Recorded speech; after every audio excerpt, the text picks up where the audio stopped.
Dystopia and Utopia. Just a few years after the Amway decision in 1979, two individuals who threw away their old lives and followed MLM's alternative path to success reflected on their experiences. They offered vivid first-hand accounts of the relentless recruiting and extreme manipulations and deceptions employed to enroll people, induce them to buy product, and continue the recruiting program. They described tactics and behavior that the authors characterized as cultism. Both discovered they had entered the very dystopia they had hoped to escape. Phil Kern's book, Fake It Till You Make It, and Stephen Butterfield's Amway, The Cult of Free Enterprise, were each published by small publishing firms that no longer exist. With 2 years' work and financial investment in pursuit of Amway's compensation plan, which he believed would provide a utopian lifetime annuity income and money, quote, while he slept, Butterfield finally calculated the demographic limits of Amway's endless chain proposition. Using Amway's plan and income disclosure, he concluded that less than 0.5% of Amway's recruits could ever reach the level of sustainable net profit, the so-called diamond level. He calculated, quote, at least 2,083 new active people must be brought in, trained, motivated, programmed, and supplied. Reflecting on the hundreds of thousands of new recruits lured into Amway's net each year with the promise that they could become diamonds, Butterfield concluded, quote, the business is sold as the American dream, but for the average distributor, it's more like a nightmare. By the time the Butterfield and Kern's books were published, Amway was already a major force in the National Republican Party in the U.S. Kern's book opens with a description of the lavish dedication of the Amway Grand Plaza Hotel in Grand Rapids, Michigan, near the Amway headquarters and funded by Amway. The event was presided over by former President Gerald R. Ford and his wife Betty Ford. A year before that event, at the Amway annual convention, the guest speaker was presidential candidate Ronald Reagan. Butterfield and Kern's books each offered a portrait of how the scheme permeated individual lives, disrupted families, and impacted social networks. Amway had become an evangelistic belief system, they both wrote, with its own rituals, hierarchy, membership, rules, enforcement, and extreme indoctrination. To those financially struggling and feeling left behind or forgotten in the global economy, it promised deliverance and fulfillment of the American dream. To those who quit or even questioned the promised destiny, Amway's promoters predicted a dreadful life of unfulfilled dreams, regret, and lost potential, a level of hell that Dante's Inferno might have included had Dante lived in modern America.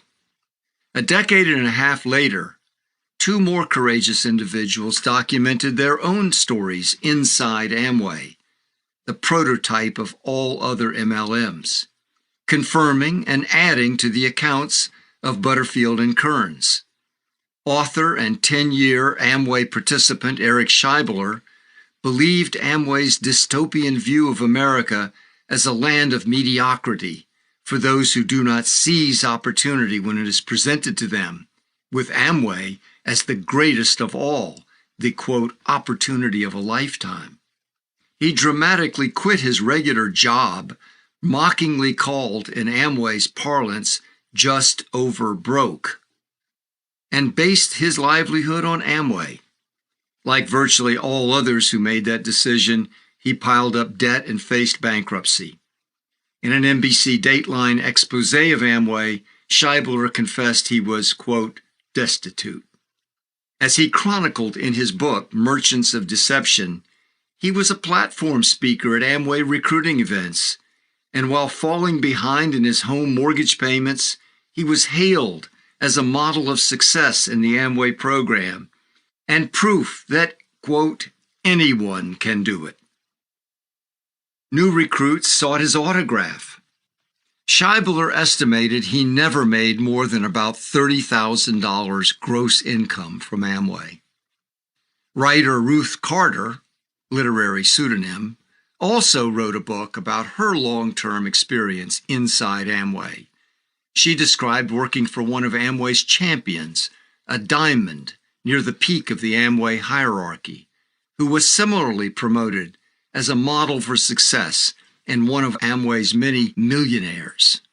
She reported that this diamond's entire presentation of being his own boss, enjoying generous time with his family, long vacations to exotic destinations, and an enviable life of wealth and lifetime security, was far more than a lie or exaggeration. Utopia was dystopia.